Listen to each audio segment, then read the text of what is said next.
You're not lazy. And if you're about to argue with that sentence, that reaction alone already proves something important. Because lazy people don't sit around wondering why they can't change. They don't search for answers. They don't click videos like this one hoping something finally explains what's wrong. So if you're here, this isn't about laziness. It's about something deeper and far more common. Most people who think they're lazy are actually stuck. Stuck in patterns they don't understand. Stuck fighting a brain that's trying to protect them, not sabotage them. And once you understand the psychology behind this, the shame starts to loosen its grip. Let's start here. We've been taught that motivation comes first, that productive people wake up driven, energized, ready to act. And if we don't feel that way, we assume something is broken. But psychologically, that's backwards. Your brain doesn't move because you want to. It moves when it feels safe enough to. When your brain senses uncertainty, pressure, or the risk of failure, it doesn't push you forward. It pulls the brakes. Not because it's weak, because it's doing its job. And this is where the "I'm lazy" story begins. You want to change. You think about changing. But every time you try, something inside resists. So you assume the problem is discipline. It's not. Here's the first thing most people misunderstand. When your mind is carrying too many expectations, decisions, and self-judgments, action starts to feel heavy. But here's the part most people miss.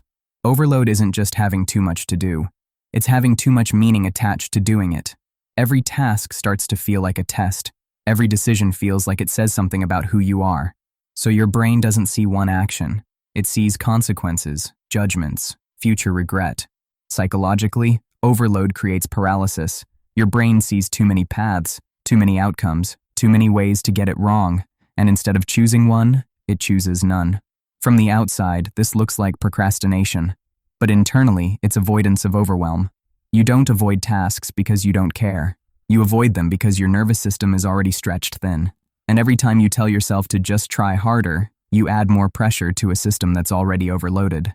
Pressure doesn't create movement, it creates shutdown. The second thing almost no one talks about is this. Your brain remembers when you've failed before, when you've disappointed yourself, when you've tried and burned out.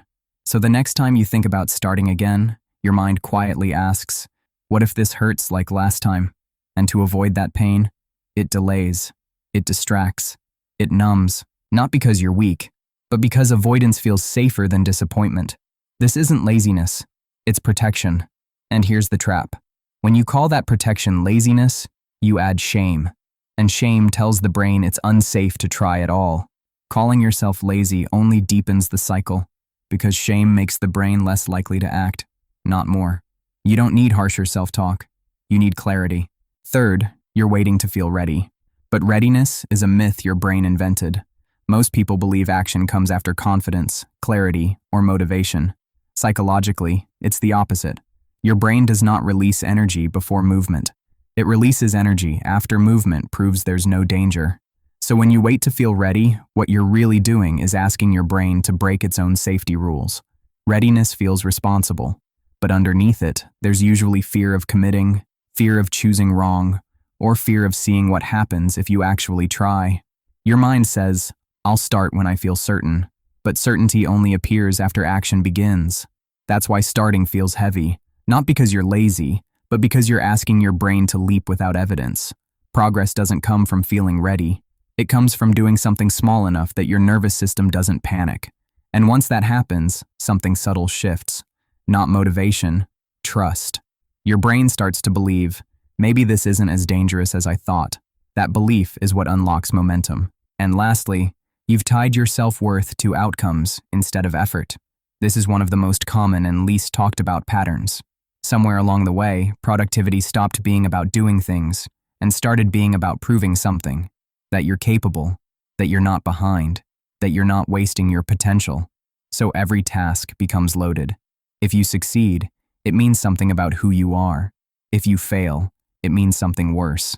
And when effort feels like a judgment on your identity, avoidance becomes the safest option. Your brain isn't avoiding work, it's avoiding a verdict. This is why pressure backfires, why discipline feels exhausting, why pushing harder makes you shut down. The shift isn't lowering standards, it's removing identity from outcomes. Doing something doesn't make you worthy. Not doing something doesn't make you broken. Action becomes lighter when it's no longer a test of your value. And ironically, that's when consistency finally becomes possible. So here's what this all comes down to. Smaller steps, lower emotional stakes, less meaning attached to results. Not forcing productivity, but rebuilding trust with yourself. And this part matters more than most people realize. You don't need a new personality. You don't need more discipline. You don't need to become someone else. You need to stop treating your nervous system like an enemy. Because the moment you stop calling yourself lazy, something opens up. You become curious instead of critical, honest instead of harsh, present instead of performative. And honesty is what leads to movement. Not loud movement, not dramatic change, but the kind that lasts. So if you've spent years thinking something is wrong with you, let this land slowly. You're not lazy. You're human, living with a brain that learned to survive long before it learned how to thrive. And once you understand that, you don't just change how you work. You change how you relate to yourself. And that's where real change actually begins.